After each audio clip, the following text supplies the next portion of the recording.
Good morning प्यारे बच्चों। सबसे पहले आप सबों का आज शिवरात्रि का बहुत बहुत शुभकामना। मैं कुंदन कुमार शिक्षा शक्ति एजुकेशन चैनल पर आप सबों का हार्दिक स्वागत करते हैं। आज आप लोग भी गए होंगे भोले बाबा का दर्शन करने के लिए, आसपास का जो भी मंदिर हैं, और आज हम भी आप लोगों के बीच में जो उपस्थित हुए हैं जस्ट मंदिर से वापस आ कर के, ठीक है। तो हम लोगों को पूजा पाठ सब कुछ करना है, लेकिन अपने जगह पर रह करके, अपने पथ से बिना भटके हुए, अपने लक्ष्य को हमेशा ध्यान में रख करके हमें वो हर काम करना है जो कि हमें करना चाहिए। आई बात समझ में ना। तो पूजा पाठ भी जब वक्त होता है कि हम लोगों का क्या है कि भारत में अपना कल्चर है, सभ्यता है, ठीक है। तो इसको भी मद्देनजर रखते हुए हम लोगों को पूजा पाठ करके आगे बढ़ना है। और भोले बाबा से मैं प्रार्थना करता हूं कि आप लोग बेहतर तरीक़ा से पढ़ाई करें, आप लोगों को सद्बुद्धि दे, ठीक है, आप लोगों का मनोकामना को पूर्ण करें। और क्लास 10th का जो आप लोग जो पढ़ाई जो जारी किए हैं उसमें अव्वल तरीक़ा से पढ़ें और बेहतर मार्क्स लाने के लिए आप सक्षम हों, ठीक है। तो हम आज का पढ़ाई स्टार्ट करते हैं, ठीक है। आज का पढ़ाई स्टार्ट करते हैं। और स्टार्ट करने से पहले एगो सॉन्ग सुनाते नहीं, एगो सॉन्ग आता है जैसे कि आज क्या हुआ, हमारे भोले बाबा का शादी हो गया है, हुआ है ना।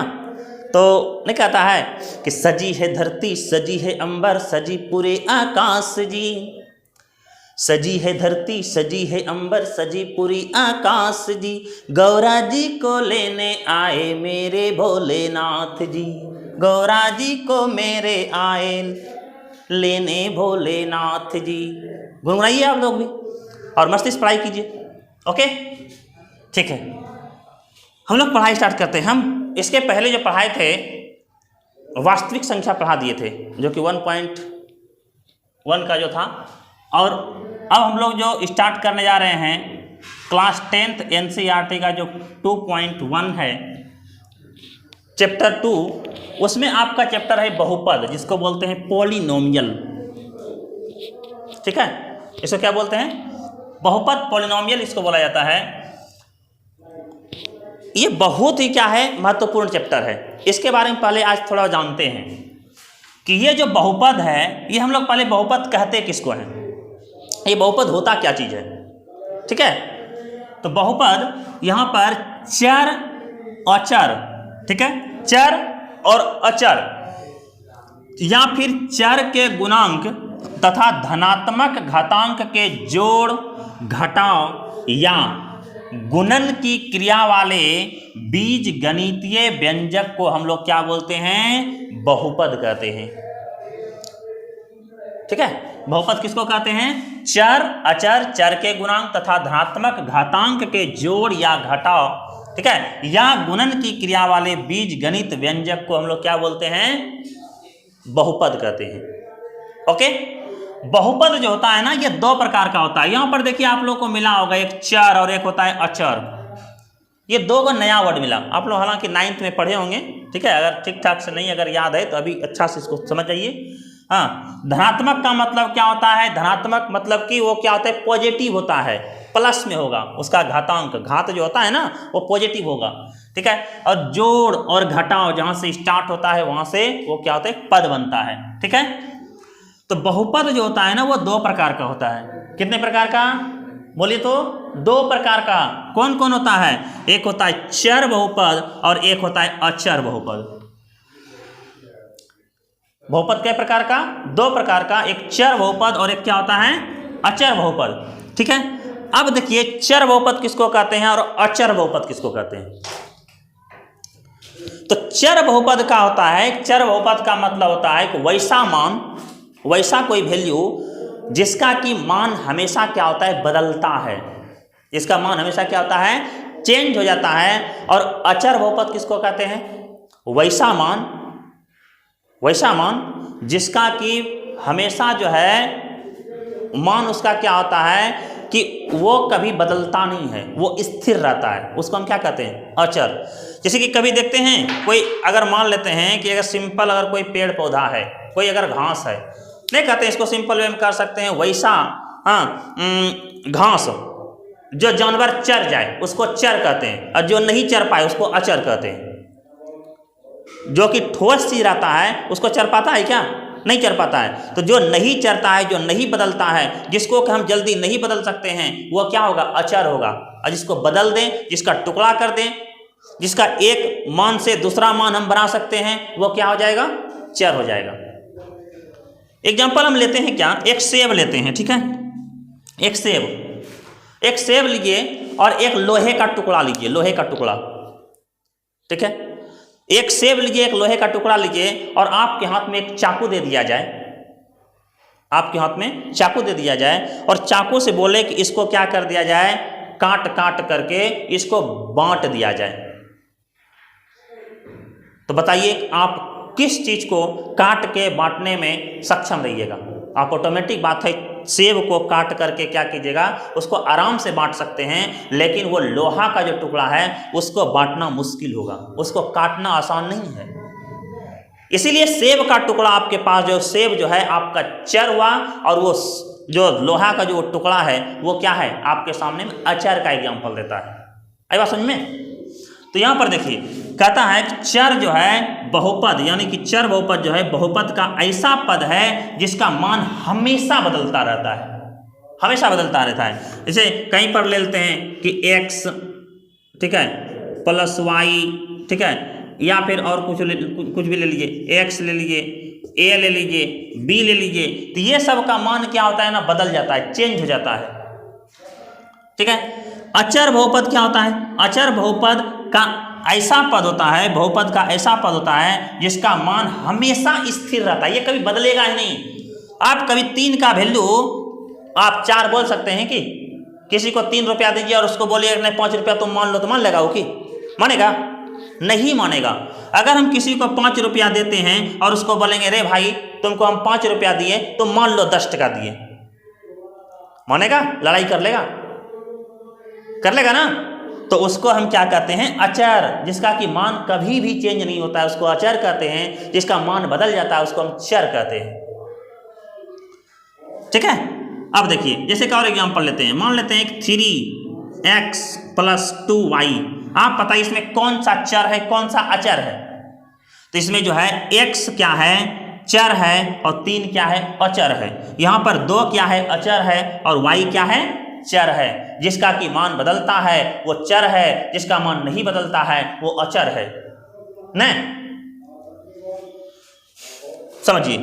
अब देखिए होता क्या है कि हम लोग बहुपद को तो देख लिए कई प्रकार का, 2 प्रकार का, लेकिन और विभिन्न तरीका से इसको बहुपद को बांटा है। जैसे घात के आधार पर अगर देखा जाए, बहुपदों को निम्न वर्गों में बांटा गया है घात के दृष्टिकोण से। तो घात में कौन कौन? जैसे कि जिसके ऊपर अगर बहुपद, जो जिस भी बहुपद के ऊपर घात अगर 0 है, जैसे मान लेते हैं x के ऊपर अगर बहुपद क्या हो जाए? 0 हो जाए, इसको क्या बोलेंगे? शून्यक बहुपद। अगर किसी भी संख्या के ऊपर पावर अगर 1 है, इसको क्या बोलेंगे? रैखिक बहुपद। जिस भी बहुपद के ऊपर मैक्सिमम पावर 1 रहे उसको क्या बोलेंगे? रैखिक बहुपद। अब द्विघात बहुपद, जिस भी बहुपद के ऊपर मैक्सिमम पावर 2 हो, मैक्सिमम पावर कितना हो? 2 हो, उसको क्या बोलेंगे? द्विघात बहुपद। और जिस भी बहुपद के ऊपर मैक्सिमम पावर 3 हो उसको हम बोलेंगे त्रिघात बहुपद। आई बात समझ में? समझ रहे हैं? तो घात के आधार पर जो है बहुपदों का जो है वर्गीकृत जो किया गया है, बहुपदों को जो बांटा गया है वो क्या है? शून्यक बहुपद, रैखिक बहुपद, द्विघात बहुपद, त्रिघात बहुपद। शून्यक बहुपद किसको बोलेंगे? वैसा बहुपद जिसके ऊपर मैक्सिमम, ठीक है, घात कितना हो? 0, उसको बोलेंगे शून्यक बहुपद। वैसा बहुपद जिसके ऊपर मैक्सिमम घात 1 हो उसको बोलेंगे रैखिक बहुपद। वैसा बहुपद जिसके ऊपर मैक्सिमम घात 2 हो उसको बोलेंगे द्विघात बहुपद। वैसा बहुपद जिसके ऊपर मैक्सिमम घात कितना हो? 3 हो, उसको बोलेंगे त्रिघात बहुपद। और एग्जाम्पल ले लेते हैं, और एग्जाम्पल लेते हैं, ले लीजिए, इसको ले लीजिए। यहां पर देते हैं क्या? x + 2y, ठीक है? ये क्या हो गया? और ले लीजिए a प्लस बी, कहीं पर पावर क्या है, एक से अधिक है क्या, जब कहीं पर कुछ पावर नहीं रहता है तो उसका मान क्या होता है, 1 रहता है, ठीक है। जैसे यहाँ पर एक्स स्क्वायर प्लस बी, ठीक है, या फिर ले लीजिए वाई स्क्वायर प्लस सी, क्या है मैक्सिमम पावर, देखिए कितना है,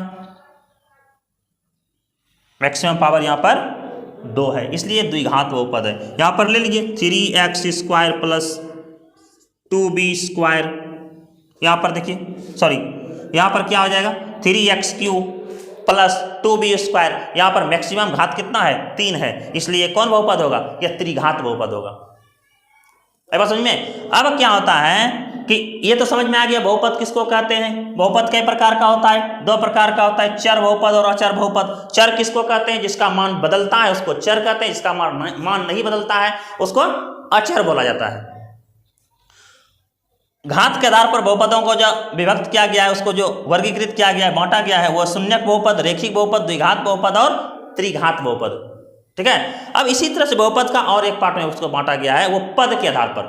कौन कौन, एक पदी बहुपद, द्विपदी बहुपद, त्रिपदी बहुपद। वो क्या होता है, वो क्या होता है, जहां पर कि प्लस या माइनस को लेकर के उसको, जैसे कि एक पद का बना एक पद, जहां पर कि प्लस या माइनस को जोड़ करके 2 पद है वहां पर द्विपदी, और जहां पर कोई बहुपद अगर 3 पद का है उसको क्या बोलेंगे, त्रिपदी बहुपद।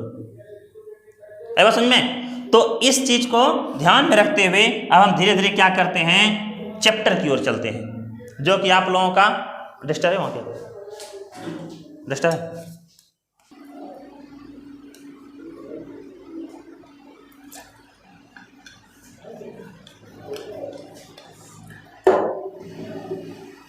समझिए। हम लोग चैप्टर अब क्या करेंगे, 2.1 स्टार्ट करते हैं, है ना। हल्का क्वेश्चन है, हल्का टाइप है, आज यही बता करके वीडियो को ऑफ करेंगे, ठीक है। आज पर्व का दिन है, आप लोग मस्ती कीजिए और पढ़ाई कीजिए। देखिए, किसी बहुपद के px लिए y बराबर px का ग्राफ नीचे आकृति में दिया है, ठीक है। प्रत्येक स्थिति में px के शून्यकों की संख्या ज्ञात कीजिए। px के, देखिए किसी बहुपद के px के लिए, अच्छा px यहाँ पर और कुछ भी हो सकता है। p4 क्या होता है, पॉलिनोमियल, यहाँ पर अक्सर क्या होता है बहुपद में px ही लिया जाता है, ठीक है। p4 क्या होता है, पॉलिनोमियल होता है। px के लिए y बराबर px का ग्राफ नीचे दिया गया है, y बराबर px का ग्राफ नीचे, ये ग्राफ है, ठीक है। प्रत्येक स्थिति में px के शून्यकों की संख्या ज्ञात कीजिए। समझिए, px के शून्यकों की संख्या का मतलब क्या होता है। आप लोग 9th में पढ़े होंगे, किसी भी चीज का अगर शून्यक निकालना है, जैसे कि मान लेते हैं कि px इस तरह से दिया है, ठीक है। px बराबर यहाँ पर मान लेते हैं 3x आपको अगर दिया है 3x, तो यहाँ पर आप बताइए अगर इसका शून्यक हमको निकालना है, शून्यक, तो यहाँ पर x का हम क्या मान रखें कि इसका वैल्यू क्या हो जाएगा, 0 हो जाए। जैसे कि आपको और दे दिया जाए px बराबर 2x, ठीक है, 2x, इसको ले लीजिए जैसे कि x - 2 ले लीजिए। अब बताइए आप यहाँ पर x का वैल्यू आप क्या रखेंगे कि इसका मान क्या हो जाए, 0 हो जाए, क्योंकि जो यहाँ पर x का वैल्यू जो भी रखेंगे इसको सॉल्व करेंगे तो इसका मान हमेशा क्या होना चाहिए, 0 होना चाहिए। तो वही जो x का मान होगा उसका क्या होगा, शून्यक होगा। अब समझ में, आप 9th में पढ़े होंगे, तो इसका जो अगला चैप्टर है उसमें और पढ़ेंगे इसको। तो शून्यकों का मतलब वही है कि px यानी कि x का हम क्या मान रखें तो उसका वैल्यू क्या हो जाए, पूरा पूरा 0 हो जाना चाहिए। तो यहाँ पर आपसे पूछ रहा है कि px के शून्यकों की संख्या ज्ञात कीजिए। तो px के शून्यकों की संख्या का मतलब यहाँ है कि आप देखिए इसको यहाँ पर क्या होता है, ओरिजिन होता है ओ, ये ठीक क्या होता है, ठीक है, ठीक, जो सेंटर होता है। यहाँ से अगर हम देखिए यहाँ पर 2 साइड होता है, एक होता है लेफ्ट हैंड साइड, एक होता है क्या, राइट हैंड साइड, ठीक है। एक होता है अप, एक होता है डाउन। तो अब देखिए लेफ्ट हैंड साइड में क्या होता है कि यहाँ से ये क्या होता है, निगेटिव रहता है, आई बात समझ में। राइट हैंड साइड में क्या होता है, पॉजिटिव होता है।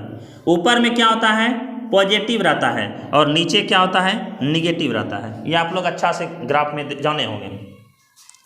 तो यहाँ पर आपको बोल रहा है बताइए कि यहाँ पर 1 नंबर में शून्यकों की संख्या क्या है, ठीक है। तो यहाँ पर बताइए शून्यकों का संख्या का मतलब यह x को कई बार ऐसा है जहाँ पर कि शून्य का आ रहा है, 0 आ रहा है। तो x को यहाँ से इस तरह से आएगा कि ये x का जो लाइन है, x का जो लाइन है, ये x के लाइन को ये कई बार टच कर रहा है। क्या ये लाइन बताइए तो x के लाइन को एक भी बार ये क्रॉस कर रहा है, एक भी बिंदु पर x के लाइन पर ये मिल रहा है? तो देखिए ये नहीं मिल रहा है। मिल रहा है क्या? तो इसका जो आंसर होगा, 1 नंबर का जो आंसर होगा, इसका लिखिए, इसका जो आंसर हो जाएगा शून्यकों की संख्या 0 है,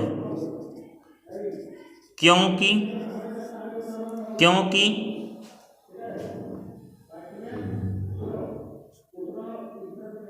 x अक्ष पर एक भी बिंदु को, x अक्ष पर, क्योंकि यहीं पर लिखते हैं, x अक्ष पर एक भी बिंदु को प्रतिच्छेद नहीं करती है।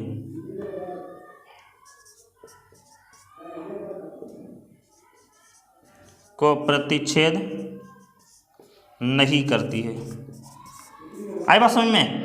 इसका आंसर क्या निकला? शून्यकों की संख्या 0 निकला, क्योंकि x अक्ष पर एक भी बिंदु पर यह प्रतिच्छेद नहीं करती है। इसमें बताइए तो आप लोग यहाँ पर अगर 2 नंबर क्वेश्चन देखें तो यहाँ पर देखिए तो x अक्ष को कई बार टच कर रही है। यहाँ पर एक बिंदु मिल रहा है ना। तो x अक्ष को क्या हो रहा है, यहाँ पर लिखिए, इसका आंसर जो होगा लिखिए शून्यकों की संख्या 2 नंबर का लिखना, ठीक है। शून्यकों की संख्या कितना है? 1 है, क्योंकि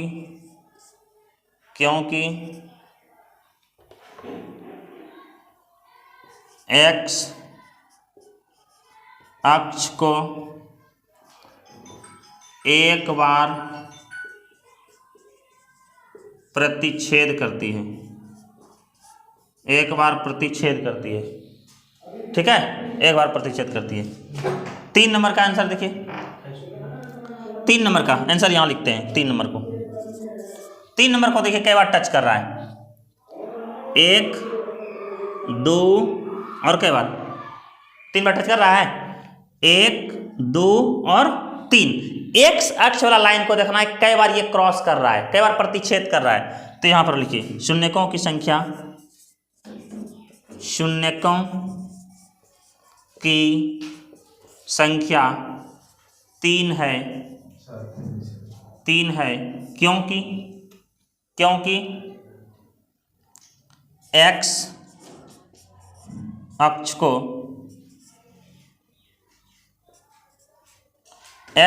को 3 बार प्रतिच्छेद करता है, प्रतिच्छेद करती है, ठीक है, करती है। 4 नंबर देखिए, 4 नंबर में बताइए कई बार प्रतिच्छेद कर रही है, 1 और ये 2। लिखिए शून्यकों की संख्या यहाँ पर कितना हो जाएगा? शून्यकों की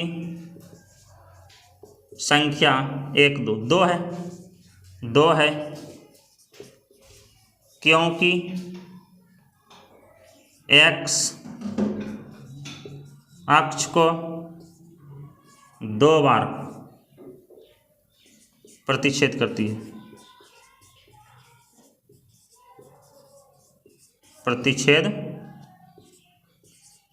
करती है, ओके। यहाँ पर क्या हो गया, मतलब x वाला लाइन को, x अक्ष को जे बार वो प्रतिच्छेद करे उतना क्या होगा, उसका शून्यक होगा, ओके। तो आज का क्लास जो है इसी जगह ऑफ करते हैं। आप लोग मज़े कीजिए। बहुत बहुत धन्यवाद, बहुत बहुत एक बार फिर से आप लोगों को महाशिवरात्रि का बहुत बहुत शुभकामना, ठीक है। मज़े से पढ़िए, मस्ती से पढ़िए।